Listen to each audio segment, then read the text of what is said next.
Hello and welcome. The last video that I made was about beginner pronunciation problems.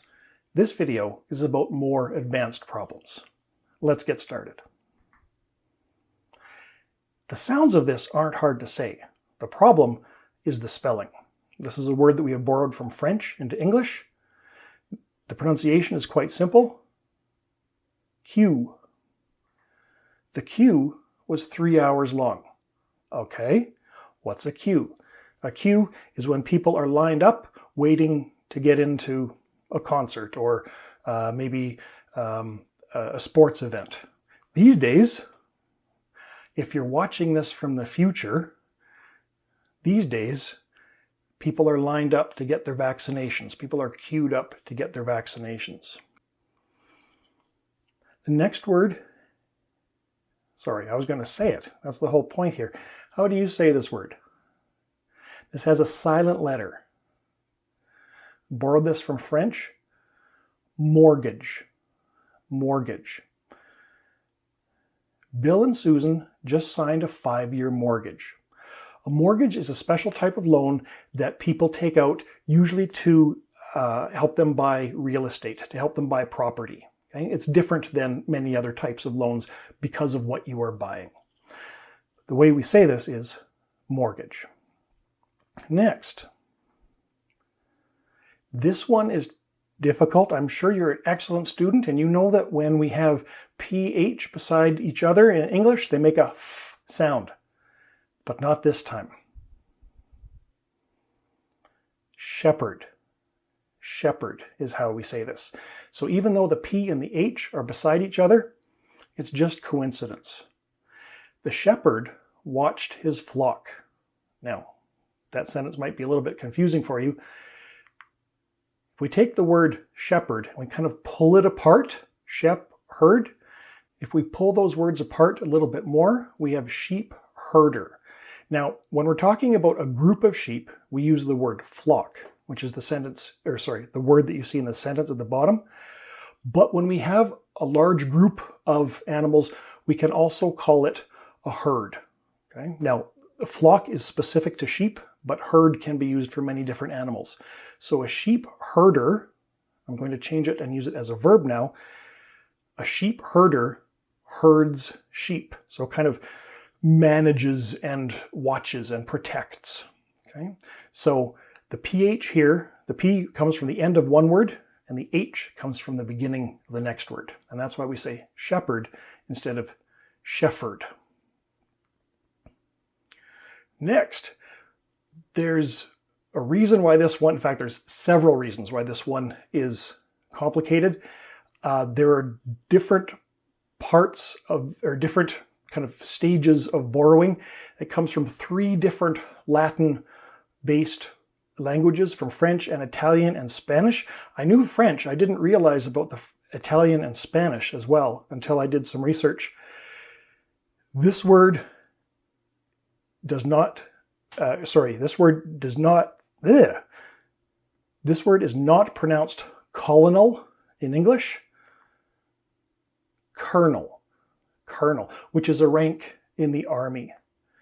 The man who started KFC was an honorary colonel. In other words, he wasn't really a colonel. Bonus trivia question. Do you know what KFC stands for? Kentucky Fried Chicken. So chicken that's fried in the way that they do in Kentucky, in the American state. This next one, I'm kind of cheating by putting this spelling, because this spelling makes this word more difficult to say. I'll put the simpler spelling. There it is. Hiccup. Hiccup. Now, what I just did was hiccup. Well, it wasn't really a hiccup. I was just pretending. But we can use it other ways too. There was a little hiccup in their plan. It poured rain all day. So if you have a hiccup in your plan, it means that there's something that doesn't work the way you wanted it to in your plan. Next, and again, spelling is the problem here. We say this word, but sorry, before I say how to say it, That's what we're talking about. So you might see this in your car, telling you how much fuel you have left. We pronounce this word gauge. Gauge. The gauge said they had almost a full tank of gas. So that you just forget it's there. We saw some like this in the first video, in the more basic pronunciation problems. Here it is again. Do you know how to say this word? The problem is towards the end. Hyperbole. Hyperbole. So hyperbole is a big exaggeration. When we say something is much bigger or better or worse than it really is. So hyperbole can be used to make a story more interesting. Okay, so when you really exaggerate. This word, I'll give you a big hint, has the same problem. Well, the word is fine. It's just we have a problem when we pronounce it. Epitome? Nope. Epitome. Epitome. So epitome means a perfect example of something. He is the epitome of both a sportsman and a scholar. So he's an excellent sportsman, an excellent athlete, and an excellent student or academic. Okay? Epitome. Next, same problem. So now that I've told you that, can you figure out how to say this? There's the IPA. We say apostrophe. Apostrophe. In English, we use an apostrophe S to show possession. Okay? Apostrophe S. Aha! I know what you're doing now. When there's E on the end, I say that. Well, yeah, you do. This one they make easy because there's two E's, but that's not where the problem is. The problem is actually towards the other end of the word, that U. It confuses people. Just skip it. Don't say it. Guarantee. Guarantee. Money doesn't guarantee a happy life. Okay, next. Again, we get into trouble because we follow the rules that our teacher taught us, and then the rule isn't right. Choir. Choir. The choir sounded particularly good today, don't you think? So we can use this in other ways. I think the most common way to use this would be a group of singers in a church. Why do we say k instead of ch?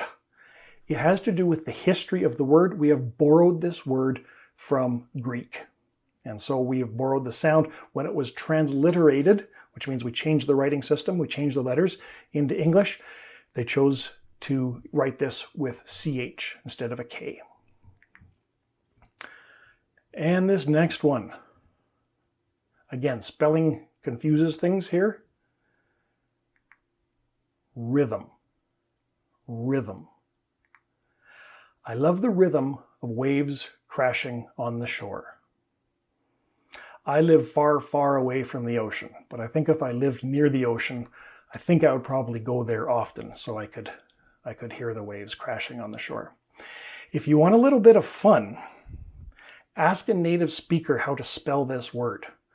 They'll have all the letters, but they almost always put the Y right after the R. So then they get all confused. So if there's a native speaker who's maybe giving you a hard time about something, just, can you help me out here? How do you spell the word rhythm? 95% they won't be able to spell it right. And then they won't be so proud of themselves just because they speak English. All right, what words do you have trouble saying? Let me know in the comments. That's all for today.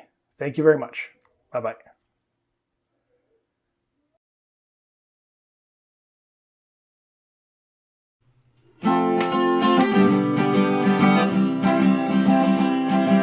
Like and subscribe. Like and subscribe. Like and subscribe and notify.